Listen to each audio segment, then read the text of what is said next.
Alright, so next we're going to talk about intermolecular forces. Your book calls them intermolecular bonds, but you're going to have better luck if you ever look for like any outside resources. Intermolecular forces is really the more common term.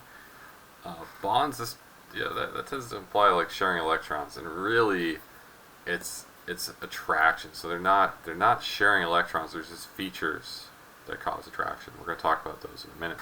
And so again, this is interactions between different molecules. Okay, so this isn't about what's happening with one molecule. It's what's happening when there are multiple molecules and they are near each other.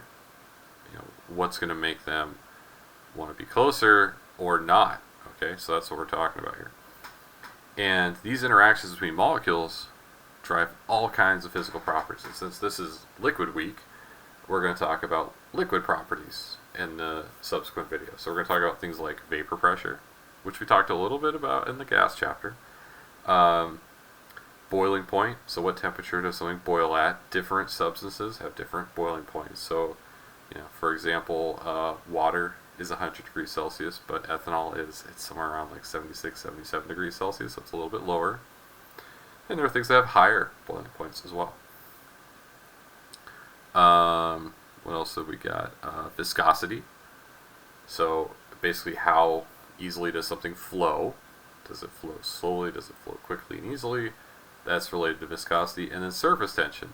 How hard is it to become immersed in the liquid? Do you just sit on the surface, or do you sink easily?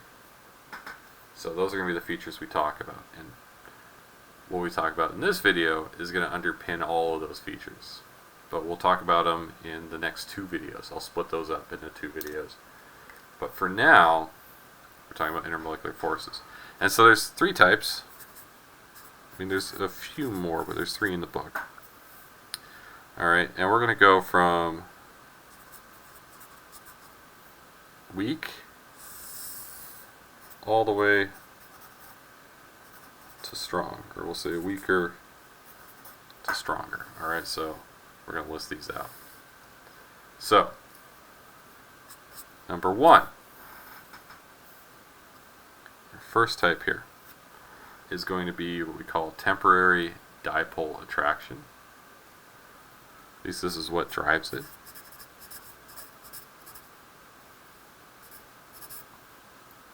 So this is going to be only for nonpolar molecules, or this will be something that occurs in all molecules, but it's the strongest force that shows up in nonpolar.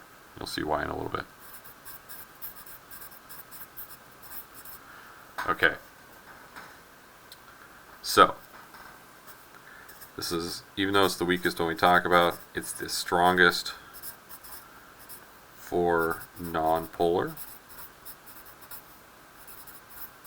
molecules. And so what you have is the fact that you get attraction between nonpolar molecules because electrons are still moving around, okay? They don't just sit in place. They don't just sit evenly shared between two atoms in a nonpolar molecule. They're still moving around. Bonds have shared electrons, but sometimes they might be closer to one atom than another. It happens. They're constantly in motion. And so in these moments where there's an uneven sharing just for a moment, you get a temporary dipole just for a moment. So it's not a real big attraction because it's just there for an instant and then it goes away. So it's like, I all the dating I did was long before before smartphones were even invented, actually. So there was none of this stuff going on, none of this swipe whichever way is it right or left? I don't know. It's not my problem. Where you're like, oh, look, there's a picture of them next to something cool. I swipe the direction that makes me, oh, this person's holding a food I don't like. I swipe away from them. Even though they might have been the perfect person for you. They just happen to really like sauerkraut or whatever. Or you're like, oh, sauerkraut, I'm going to swipe, yeah. Oh, buddy, I hope we get matched. Alright. So, this is fleeting. It's a very low level commitment. It's just like, boom, boom, boom, swipe, swipe, swipe. That's all they're doing. So, because the electrons eventually shift back into balance, and then the attraction's over. It's like, you catch each other's eye across the room. It's a fleeting moment, and then it's over. That's it. That's the moment of attraction. So it's a very, very low level, weak attraction overall. And as I said, It occurs when electrons are temporarily unbalanced. And so this is actually my favorite of the three. You know, who has a favorite intermolecular force? Well, this is my favorite because it's so absurd. So it has this built-in idea that electrons are moving around, which is true. And this does happen. You get these temporary dipole moments. Temporarily unevenly shared electrons create positive and negative areas. And so this molecule has a slightly positive area, this molecule has a slightly negative area for a moment, and they're like, oh, look at that, and then it's over because the electrons have rebalanced. And then they might unbalance again, and then, oh, there's another moment of attraction, and then it goes away, and then, oh, a moment of attraction, it goes away. So you might catch each other's eye across the room several hundred times. But that's it. Alright, so they're unbalanced on molecules. And so this leads to what we call, so that moment of attraction, by the way, there's a force associated with that. It's called a dispersion force. So a dispersion force is the attraction force that nonpolar molecules are going to have and nothing else. They're not going to have any of the other two we talk about.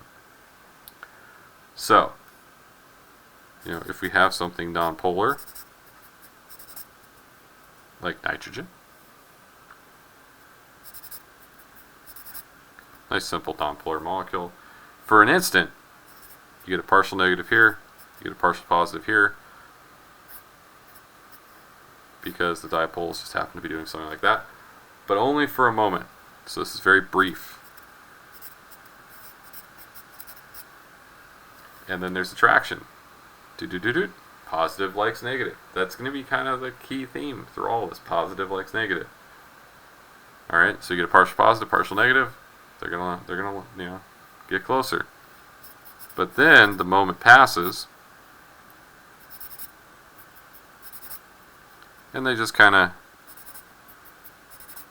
go about their business again. They're no longer, they're like, oh, and then they separate. So they separate because the dipoles go away. They were temporary. That was it, just a moment. I don't know if I've made that clear enough yet. I think I've said it about 500 times.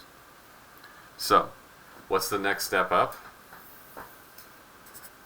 Well, polar molecules have permanent dipoles. They have this going on all the time. So they're going to have a constant attraction going on from these positive and negative areas, or partially positive, partially negative areas.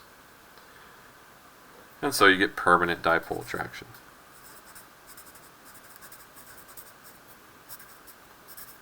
So they're not really worried about, you know, or they're not occurring because for a moment electrons are unbalanced. They're occurring because electrons are always unbalanced.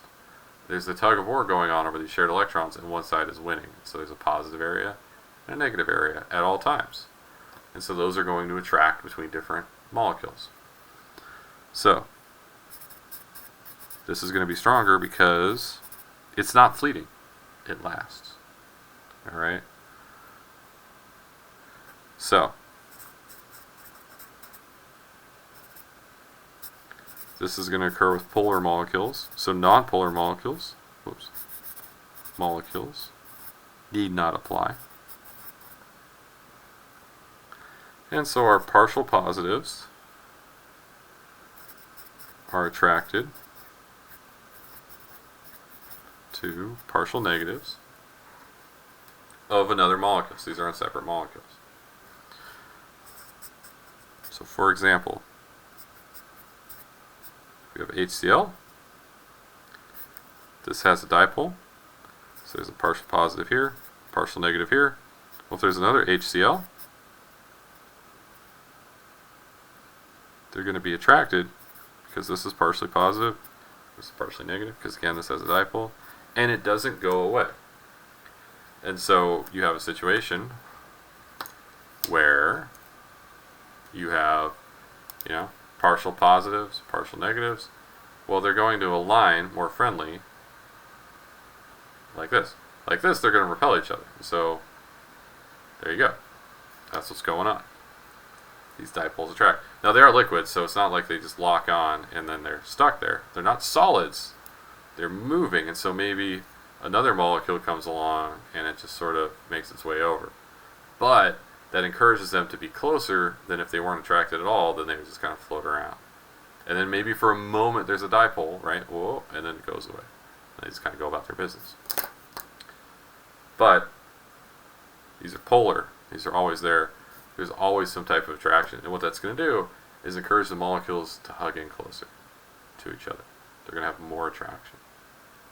And so that's why it's down the list as being stronger. Okay, and so what's left? What's the strongest one we're going to talk about? Hydrogen bonds.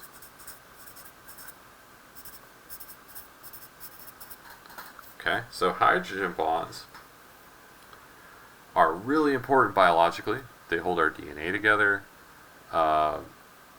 They are a very key part of protein structure. So right there, that's two of the major classifications of biomolecules. So they're incredibly important in biological systems and incredibly important to a lot of the features of water. Because, really, I mean, it has everything to do with water. Because it occurs, and you'll see why in a second, in molecules with OH and NH bonds. So if you have an OH or an NH bond in a molecule, it can hydrogen bond. So, guess what water is? It's all these. Alright, and so what makes these strong? Well, there are partial positive, these are polar bonds, partial negative that attract. But it's stronger than normal. Why? Well, that attraction is also amplified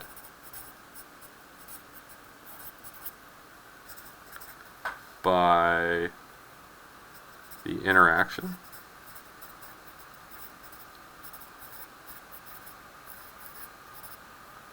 between H's and lone pairs on N and O. So, just barely going to fit this on the page. Let's look at the hydrogen bonding champion here. Hydrogen bonding, H bonding machine, water. So water has that bent geometry, right? And there's two lone pairs on the oxygen. And the oxygen is slightly negative. The hydrogens are slightly positive. Right? So there's a dipole here. Oxygen is more electronegative than hydrogen, so it's going to hog the electrons that are shared. So this hydrogen is a little bit positive. It's, it's got a little bit of a charge on it. And so when another water shows up near it, the H's are attracted to the O's because of the difference in charge, but also there's just this pair of electrons sticking out for it to interact with. And so for oxygen and nitrogen, those lone pairs are very friendly towards interacting with these hydrogens that are bonded to oxygens and nitrogens. So,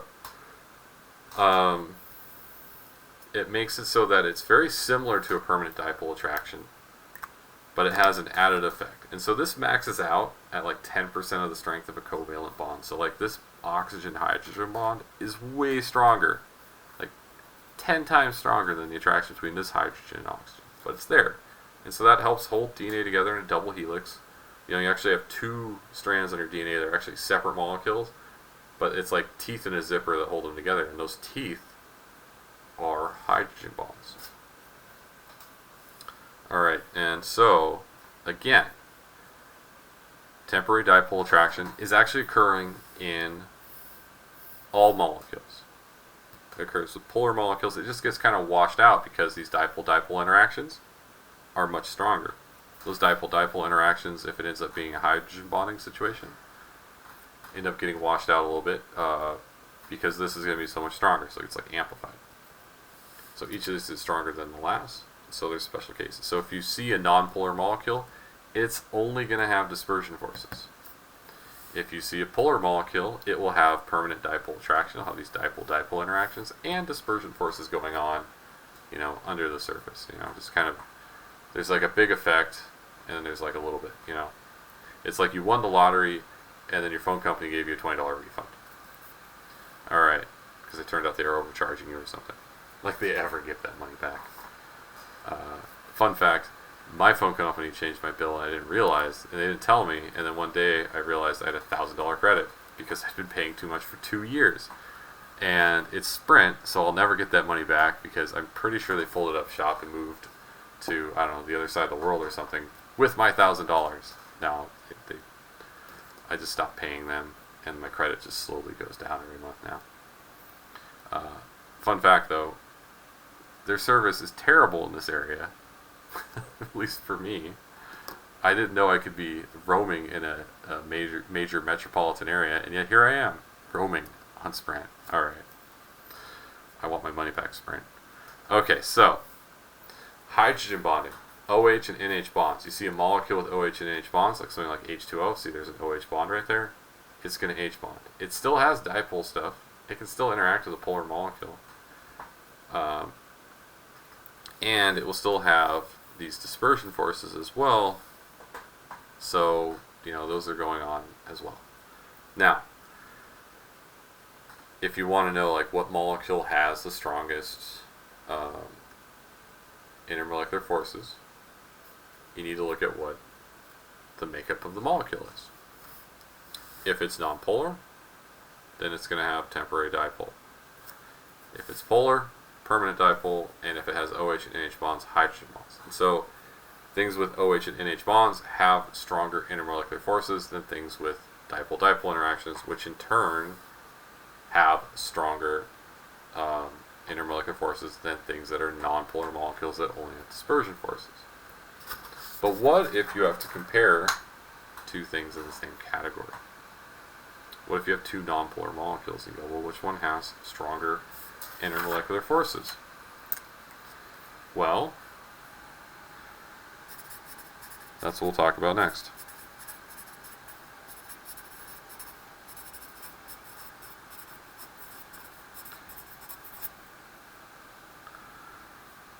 So what if they have the same strongest intermolecular forces? Then how will you know which one is the strongest? We must know, right? It's always about who's the strongest. So, for dispersion forces, so if you have two nonpolar molecules, and you go, oh, okay, none of them have permanent dipole, none of them hydrogen bond, they both have dispersion forces. Which one has stronger dispersion forces? What makes dispersion forces stronger between molecules? Or, you know, temporary dipoles. Well, larger molecules equals stronger dispersion forces. And the reason is because you have more electrons. Larger molecules have more electrons. More electrons equals more opportunity for them to be unbalanced, and the potential for them to be even more unbalanced, right? If you only have 2 electrons, they're only going to get so unevenly pushed around for a moment. But if you have 200 electrons, you know, it's like, you know, people on the deck of a ship, and then suddenly there's a whale over there, whoom, you know, they all go to one side. That's a bigger change than if there's 2 people on the deck that run to one side. So you have the opportunity for a larger, more unbalanced, and there's just more opportunities for it to become unbalanced as the electrons move around. So, larger molecules. Now what does that mean? Well, let's compare.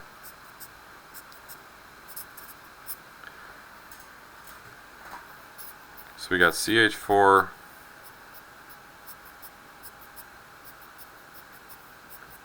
versus C2H6.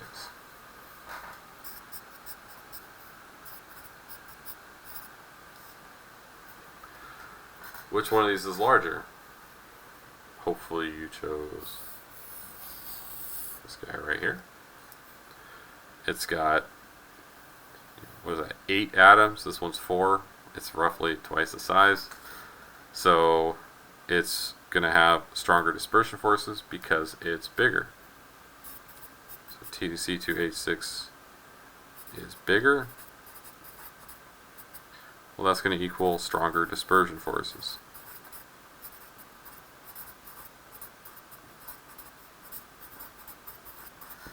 These are both nonpolar molecules because generally carbon-hydrogen bonds are considered nonpolar. Carbon-carbon bonds are nonpolar. It's 100% nonpolar bonds, nonpolar molecule. Alright, and so then you're just looking at the size. So there's no permanent dipoles on these compounds. Alright.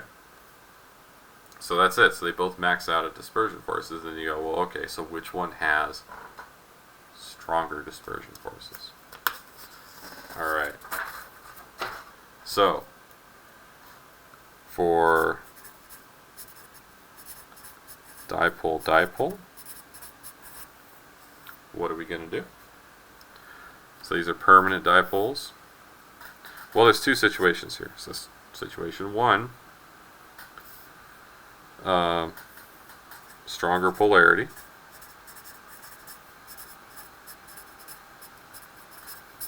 In other words, stronger dipoles or more uneven sharing of electrons.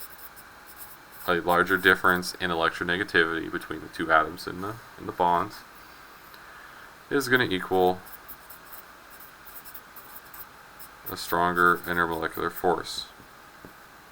It's going to equal a stronger dipole-dipole interaction. So it's like turning up the strength of the magnets. They're going to click together even stronger. So if we have something like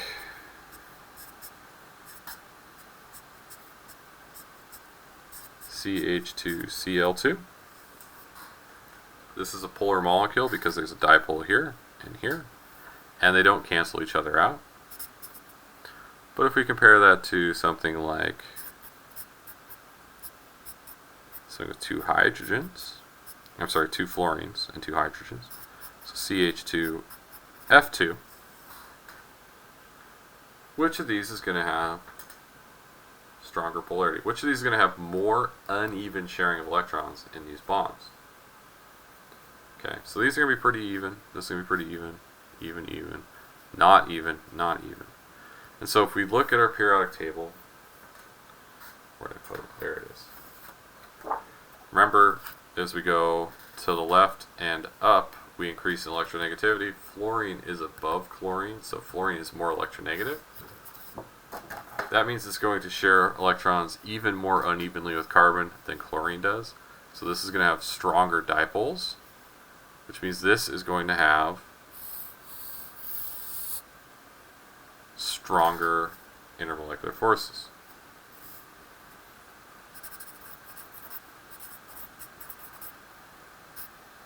So,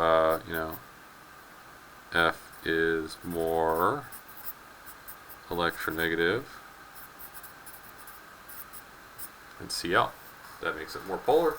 That means it's going to have stronger dipoles, which means it's going to have stronger interactions between neighbors of the same molecule. So they're all going to have stronger dipoles. Situation 2, you just have more. You have more polar areas on the compound.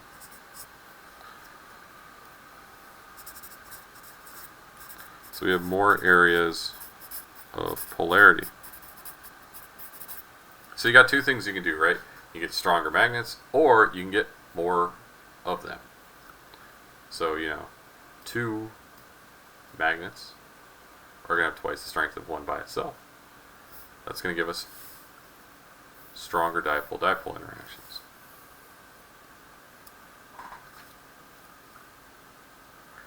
And this is also going to give us stronger intermolecular forces. And so an example here, by the way, you'll notice we're totally back to drawing molecules. Hopefully you're feeling okay about that.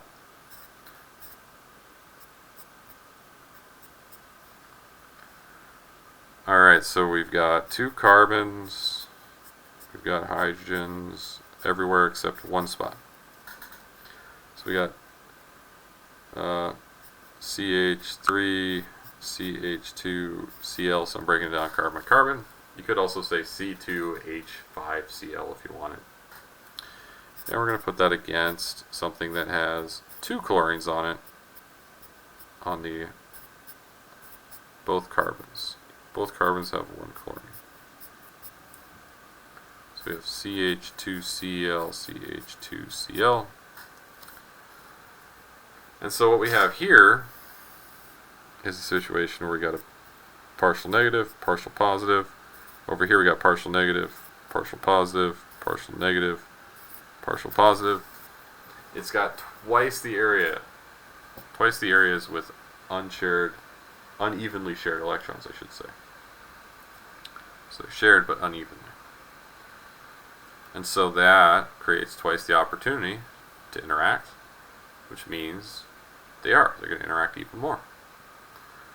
And so once again, apparently I had a right-hand bias in my examples because it was the right-hand one every single time. This has 2 polar areas. So it's the stronger of the 2. Just like up here, you could have more polar. You can also just have more areas that are polar and get the same effect. Alright, and so for the last one, for hydrogen bonding,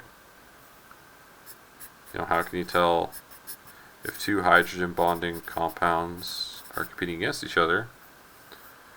Which one is stronger? Well, the first thing is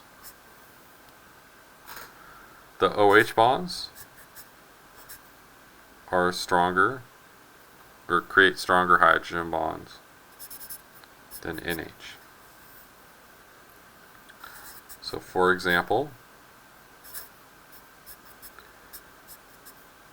H2O versus NH3. That's an H. So ammonia versus water. Water takes it. Hey, look at that. I broke the right-hand bias. Alright.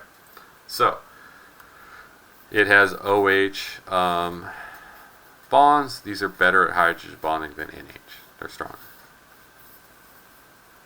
Alright, so, option 2. It's all like the last one. More areas that can hydrogen bond are going to create stronger attractions. So more hydrogen bonding areas. What does that mean? Well, more OH bonds, more NH bonds.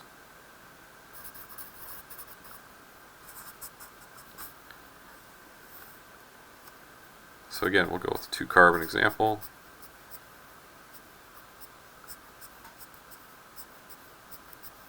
Being a little bit of a lazy organic chemist here, that's an O bonded to an H. We just don't write the bond in the middle a lot of times.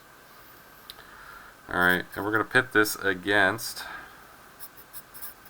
something that has an OH group on both carbons.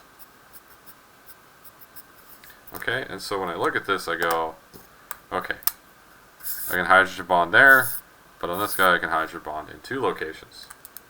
2 is greater than 1. This one takes it, alright? Wow, this video got long. This is the end of it. So,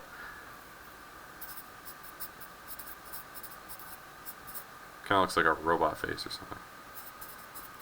Alright, so this molecule has twice the ability to hydrogen bond as this molecule because it has 2 OH bonds. This one only has 1 OH bond.